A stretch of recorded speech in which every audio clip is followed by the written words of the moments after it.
It's quite magnificent. It is such a beautiful thing.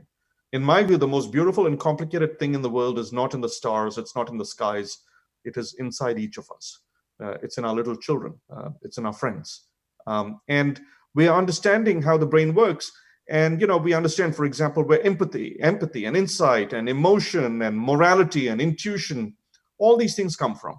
The red piece in the front of the brain, that is called the prefrontal cortex, PFC. And that's where many of these functions come from. It is the CEO of your brain. It is something you have that our cousins, the apes, don't have, right? It is the CEO. It is the number one important thing. And then behind that are all sorts of other things. You have things like the limbic system, which I'll refer to later on, which tells us about emotions and safety and things like that, the reward system. We're understanding all these things. Why is this happening now? It's happening because of technology, actually. It's happening because we're understanding how to image brains. There's a beautiful history starting with Marcy. Marcy showed that you can determine which part of the brain is active by just measuring the blood flow there. It's hard to measure blood flow, but through a series of discoveries, we found that you can measure blood flow through an MRI because blood, when it carries oxygen, repels a magnetic field. And so with that, you can see which part of the brain is active during which activity. Now, based on all that, honestly, if you had to redesign the classroom today, and of course, WOC is a new university. It's only, a couple of decades old. You were designed in a new way, but traditional universities, including mine, MIT, are based on a very old model. And that old model is 700 years to 1,000 years old. And in that old model, if you look at it, nothing has changed. We're still giving lectures. And if you look at this picture of the University of Bologna from 1308, and you look at this gentleman in the blue robe, he is sleeping like some of my students do when they get bored of my lecture, right?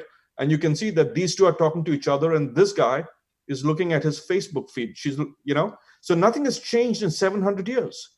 But what is fundamentally even more worrisome is an assumption about learning. And the assumption is that the professor has a pen and the student's brain is a sheet of paper.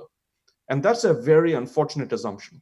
And the reason that's unfortunate is because the human brain should really be treated as an organism that grows. If you have a puppy, you don't give it food in the beginning of the week and say you're done. You have to give the puppy food when it wants food. You have to give it play when it wants play.